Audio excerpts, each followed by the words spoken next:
But yeah, and he made himself available. He did. He made himself available. He did the tough thing that needed to be done to actually win. Yep. Yeah, because Bobby Belt said in the offseason that they was asking, well, what does Mike McCarthy do? Do you feel like McCarthy's going to be a little bit more involved in the offense, or maybe has he been this offseason, that kind of thing, because there is so much pressure and he's like, all right, I need to get my hands in this thing? I mean, that's been the discussion, right? Like, that's kind of what Jerry's hinted at. Mike's talked a little bit about that. I will say, I know I brought this up when we were out there at rookie minicamp. He was more actively involved, it looked like, in coaching drills than I've ever seen him before. And was actually out there, it looked like he stopped down a drill at one point and was trying to coach something specific. And I've never seen him do that in 2.5 years that he's been here. So, I think whether he wants to be or not, I think the Cowboys want him to be more involved in it. And I think they want to have some more tangible aspects that they can judge him by. It's like, hey, your job's on the line here, your future's on the line. Let's see what it is you can do. We need you more involved so that we can judge you based off of some of these things. So I think it's absolutely possible he's got more involved, and I still think this is ultimately Kellen Moore's offense, but I think that Mike McCarthy will have a bigger hand in it than he has the first 2 years. They trying to figure out what he does because he doesn't play call. He doesn't do anything like that. So they're just trying to figure out what does he actually do. Well, when he went down, he was like, all right, I'm going to let you do it your way, young man. Game 1, he let Kellen Moore fall in his sword, which was wise. And then after he was the laughing stock of the whole league, and for people who've been paying attention, it gave him the room to step in and be available to say, all right, you done doing it your way yet, son? All right, can we now do the clock control and the mismatches that I want to go after? Let's use our star players now. What did he say? He said last week he should have a play sheet for every one of his stars. Had the Jerry Rice list and John Taylor, and those, that is carried forward for generations. That's why you have more than 2 pages on your call sheet. If you Boy, that boy Mike McCarthy going hard. See, y'all got a peep game. Mike McCarthy was going hard on Kellen Moore, but subtly. It was very professional, but he was, man, listen, y'all, these was smacks. These was gunshots. He going hard on him. He like, man, I'm telling you, put your playmakers on your call sheet. Now, and this is the saddest part. Around this time, they were saying he don't know the offense.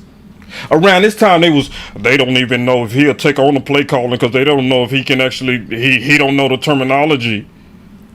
Man. All right, bro. My name, Billy Fufu. that is carried forward for generations. That boy say that was carried for generations. Kellen Moore, we've been doing this for generations, son. Bruh. And then I'm gonna give Kellen Moore credit. For what? That's why you have more than 2 pages on your call sheet. If you look at call sheets, I never looked at the call sheet as a call sheet. I looked at it as a worksheet. When you work on it through. Who had those call sheets? Oh, Kellen Moore? Throughout the week, that's why it's 6 pages instead. I mean, you really use 2 during the game, but those were the other categories. I know personally what I would carry on. If I was the play caller, if it was me, but see, y'all don't want me, y'all want Kelly. Go ahead, Mike. Bruh. Finish it. Bruh. Finish it. Bruh. Finish it. Bruh. Finish it. Shit, boy. If it was me, free Big Mike. Make sure you get the ball to, CeeDee. Make sure here's the top 10 throws. You already have the plays on the call sheet, but they're good reminders how you list. Plays for Tony, plays for Zeke, plays for CeeDee. Plays for Dalton's. Man, go Mike. Bruh. Finish it. Bruh. Finish it. Bruh. Finish it. Man, let's go. So that's all part of the game plan process. That was a check to Kellen Moore. That, hey man, your system, I like your system, but your option system, so Jay Tuck, he figured it out that it was called a no identity offense, where the identity of the offense was to not have an identity. Will McClay said there's no stars on this offense. Well, the person who's trying to rein all that in is Mike McCarthy. Mike McCarthy. Mike McCarthy trying to rein all that in. He's saying, listen, and he said it outright. He said outright. A lot of great questions today, but this is my favorite. So we get to talk a little ball here. But no, I've never been a big option route thrower. Go! Bruh. Finish it. Bruh. Finish it. Bruh. Finish it. Bruh. Finish it. Man, let's go, Mike. Clap it up for Mike.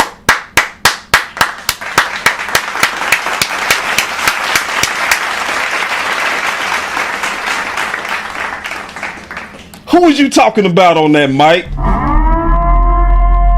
Who run them option routes and there's no identity offense? The concept in the past, to answer your question, option routes take a lot of time. You know, Bruh. in option, if you're in the traditional West Coast offense, it's if you're going to run option routes, you need to live in that world. That's been my experience. You can't dab on it. You know, option routes are really not part of the old traditional West Coast offense. I've had quarterbacks in the past that didn't really like them, and it's really about the connection that they have with the receiver. And yeah, and that's why I said Mike McCarthy. I've been in systems where you Right there, he was clearly lobbying for matchup strategy. Yeah, if you just peeping it, yeah, he lobbying, clearly saying, I'm against this option system, this no identity system. This ain't my system, and it's very aggressive. only certain guys run them. You know, this is the most aggressive system that I've been in as far as many people that do run the option routes, and so I think you see our commitment to practice. We practice it. I've never seen so many option routes like I have here with the Dallas Cowboys. He knew Mike. once he said that he was going against Stephen Jones, he was going against Kellen Moore, and to a degree he was going against Jerry Jones. Yep. But when you're a head coach that's committed to winning, sometimes you got to make an enemy out of them people that write your checks. And he did the right thing. So yeah, the easy low-hanging fruit would have been Micah Parsons. But to me, the person who showed the real star characteristics, the speed, the toughness, being available, and relentless under pressure on what was the right thing to do, curveball.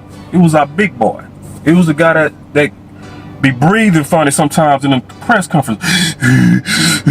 Yeah, the big boy.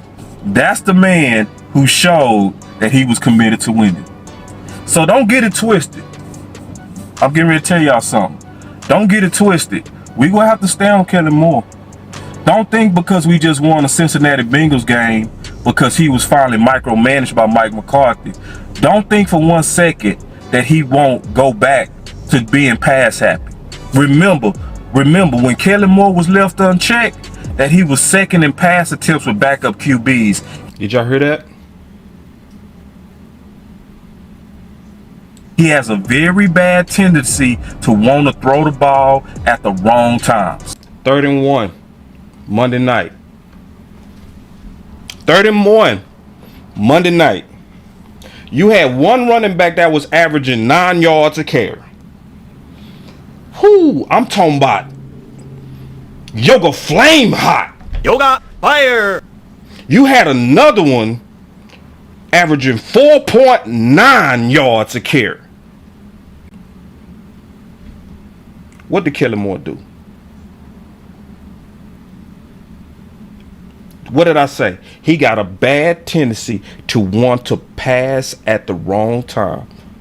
Now let's get to yesterday, which is the most important thing I'm finna show. Yesterday. This is my boy Mike McCarthy from yesterday. Listen. With Washington coming in here, so I think he's off to a good start. when DeMarcus Lawrence went down last year, you kind of accelerated the plans you had for Micah Parsons out of necessity a little bit. I know you stretched the running game all offseason, but when Dak went out, is this kind of a point just to say, hey, we've been working on this, but we've got to get this going right now in the run game with Dak out? Well, I mean, we talked about this at training camp. You guys are at training camp, so we needed to run the ball better. This yesterday. But more importantly, we need to get more attempts at the plate. So, more attempts at the plate. More attempts at the plate. Who is he talking to? Who controls attempts at the plate?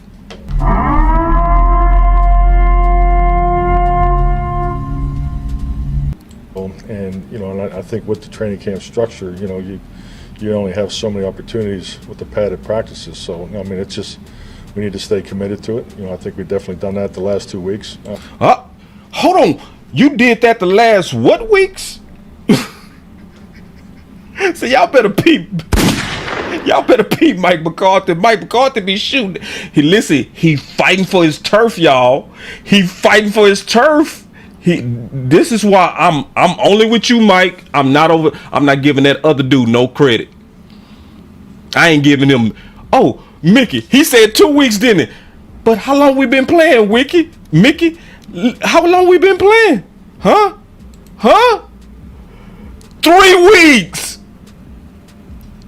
He was like, yeah, ever since I took over and gave that ball whooping, we been on script. Mike McCarthy might as well do this.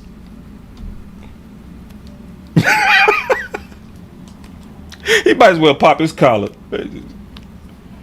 Yeah, for the last 2 weeks. Yeah. It's been me, baby. Week 1, that was him. Week 2 and 3, that was me. Pop your collar, Mike. Mike over there popping his collar on that boy. Ooh, Mike over there popping his collar on that boy. Pop your collar, Mike.